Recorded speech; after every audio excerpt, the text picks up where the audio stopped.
بسم الله الرحمن الرحيم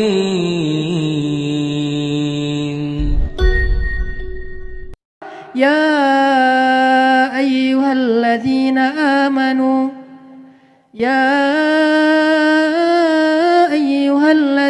آمنوا استعينوا بالصبر والصلاة.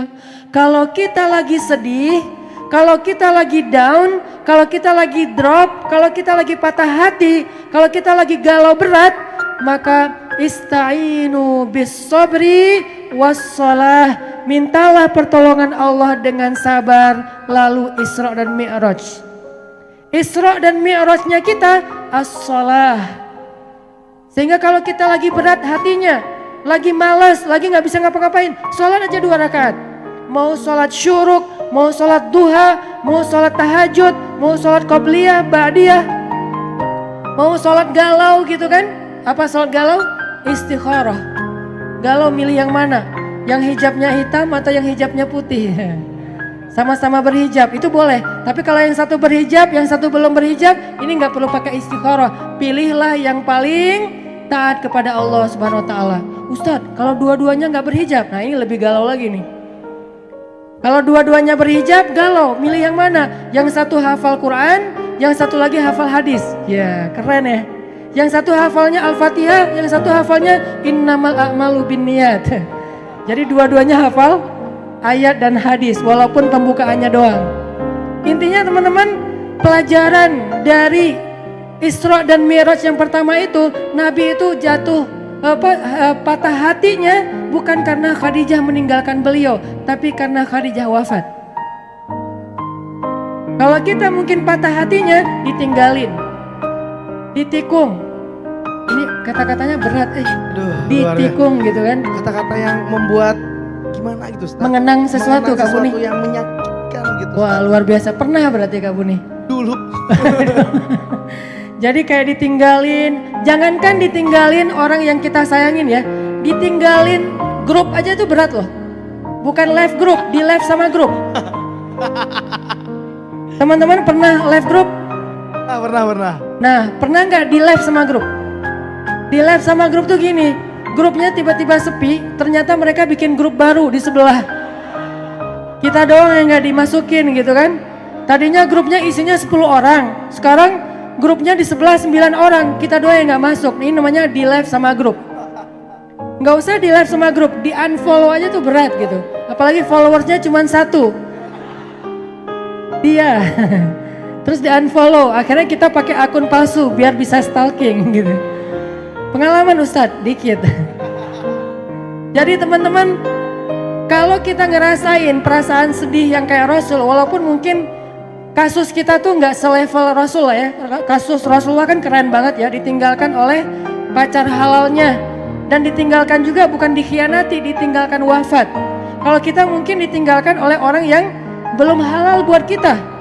Maka kalaupun kita harus sedih, masalah hubungan dengan seseorang, masalah persahabatan, masalah sekolah, masalah pekerjaan, apapun masalah kita kalau lagi sedih, Isra Mi'raj lah dengan sholat 2 rakaat. Sedih dikit langsung wudhu, Allahu Akbar.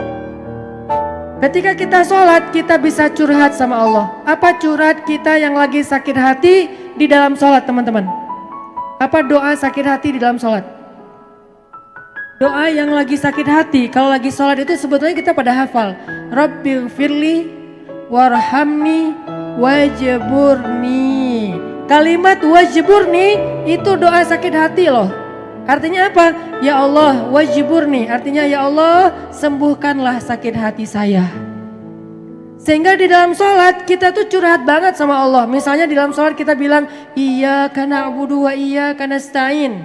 Di dalam sholat kita bilang Rabbighfirli warhamni, kasihanilah saya ya Allah. Wajburni, sembuhkanlah penyakit saya ya Allah, sakit hati saya. Warfa'ni, angkatlah saya ya Allah, jangan sampai saya down. Kan lagi drop tuh, lagi jatuh. Warfa'ni, angkat saya ya Allah, bangkitkan saya ya Allah, bangunkan saya ya Allah. Warfa'ni, warzukni, beri saya ganti yang lebih baik ya Allah. wahdini, beri saya petunjuk harus gimana ya Allah. Wa'afini, ya Allah kuatkan saya ya Allah, maafkan saya ya Allah dan atas kesalahan saya. Jadi kita tuh kalau lagi sholat tuh sebetulnya lagi kayak curhat gitu sama Allah. Sehingga oleh Nabi ketika Isra dan Mi'raj adalah membawa pulang sholat 5 waktu. Dan sholat 5 waktu itulah Isra Mi'rajnya umat Nabi Muhammad Sallallahu Alaihi Wasallam. Itu poin pertama teman-teman. Jadi kalau sekarang kita udah gak ada alasan lagi buat kayak galau berlarut-larut. Apalagi sampai kayak misalnya gak ngapa-ngapain. Sampai kita misalnya jadi menyakiti diri sendiri. Kadang ada orang saking galaunya kayak pengen bunuh diri gitu kan ya. Kayak di Jepang tuh, bunuh diri jadi hobi. Jadi kayak kalau kayak bete dikit, gue bete terus mau bunuh diri Jadi bunuh diri itu kayak bete dikit bunuh diri. Terus di sana tuh sampai ada di Jepang itu bunuh diri online. Jasa bunuh diri online. Jadi kita bisa pesan mau bunuh diri dengan cara apa? Dengan cara kayak diracun, dengan cara dengan dicekek, dengan cara diputusin, nah itu paling berat tuh. Dengan cara misalnya kayak disamperin mantan tapi dia udah berdua sama pasangan halalnya gitu kan ya. Ini lebih berat lagi gitu. Artinya di sana tuh bunuh diri tuh jadi hobi teman-teman. Kenapa? Karena mereka tuh nggak tahu sholat. Mereka tuh nggak bisa Isra Mi'raj ketemu Allah.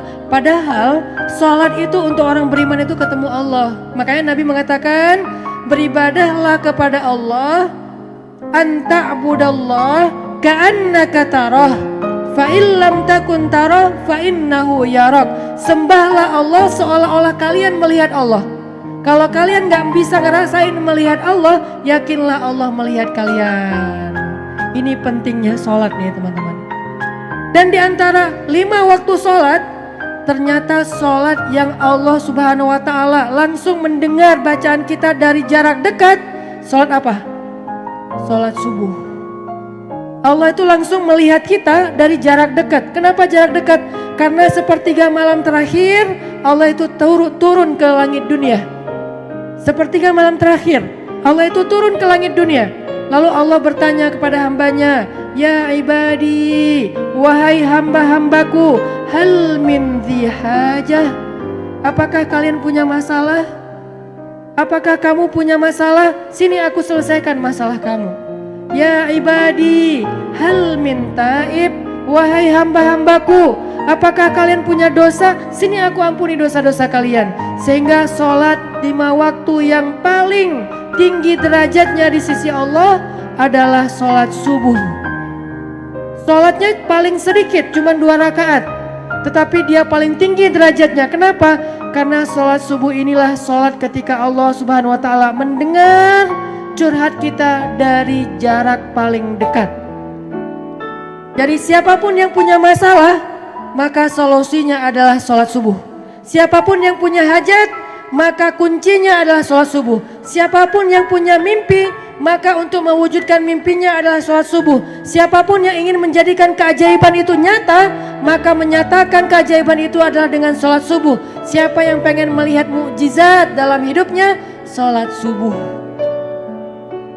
Kemudian sholat yang lain-lainnya. Tapi nomor 1 sholat subuh. Kalau sholat subuhnya udah mampu, insya Allah sholat yang lain semuanya ringan. Ini pentingnya sholat sebagai oleh-oleh Isra dan Mi'raj. Ista'inu bis sabri was sholat.